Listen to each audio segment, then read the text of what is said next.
প্রস্তুতি ম্যাচে জয়ের মুখ না দেখলেও উদ্বোধনী ম্যাচের শুরুটা আলোক ঝলমলে করেছে বাংলাদেশ। ইংল্যান্ডের বিপক্ষে 6 উইকেটে 305 রানের বিশাল সংগ্রহ দাঁড় করিয়েছে বাংলাদেশ। আর এই রান পেতে ব্যাট হাতে ভিতটা গড়ে দেন ওপেনার তামিম ইকবাল। 128 রানে থামলেও ইংলিশদের উপর একচটিয়া দাপট দেখিয়ে পূরণ করেন নবম সেঞ্চুরি। তবে প্লাঙ্কেটের বলে উড়িয়ে মারতে গিয়ে বাটলারের হাতে তালুবন্দী হন বাঁহাতি ওপেনার। এর আগে 124 বলে সিঙ্গেল নিয়ে পূরণ করেন নবম সেঞ্চুরি, আর ইংল্যান্ডের বিপক্ষে দ্বিতীয়। তার 142 বলের ইনিংসে ছিল 12টি 4 ও 3টি 6-এর মার। ওভালে এর আগে টসে হেরে ব্যাটিংয়ে নামে বাংলাদেশ। শুরুতে দেখে শুনে খেলছিলেন তামিম ইকবাল ও সৌম্য সরকার।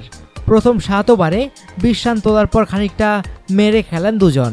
তবে বেন স্টোকসের শিকার হয়ে সাজঘরে ফিরতে হয় সৌম্যকে। 4টি 4 ও একটি 6-এ 28 রানে বদলি জনি বায়াস্টোকে ক্যাচ দেন তিনি।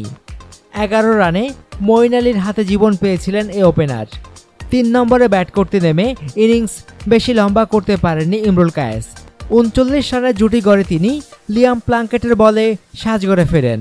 অসাধারণ এক ক্যাচ ধরে 19 রানে ইমরুলকে থামান উড।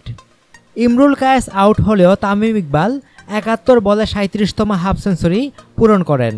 তার সঙ্গে অপর প্রান্তে আছেন মুশফিকুর রহিম। আর তৃতীয় উইকেটে এই জুটিতে বড় সংগ্রহের পথে হাঁটছে বাংলাদেশ। মুশফিকুর রহিম 48 বলে করেছেন 25তম হাফ সেঞ্চুরি। এই জুটিতেই আসে সর্বোচ্চ 166 রান। তামিম ইকবাল 128 রানে বিদায় নেওয়ার পর থিত হতে পারেননি মুশফিকও।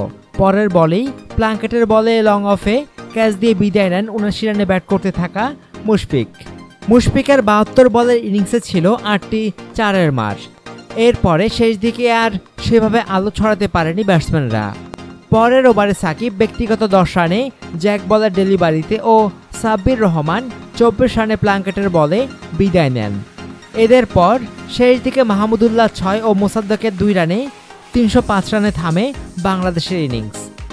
ইংলিশদের পক্ষে 10 ওভারে সর্বোচ্চ 4 উইকেট নেন লিয়াম প্লাঙ্কেট। একটি করে উইকেট নেন জেক বল ও বেন স্টোকস। অনুগ্রহপূর্বক সংবাদটি শেয়ার করুন এবং খেলাধুলার সর্বশেষ খবর জানতে স্পোর্টস লাইট সাবস্ক্রাইব করে রাখুন।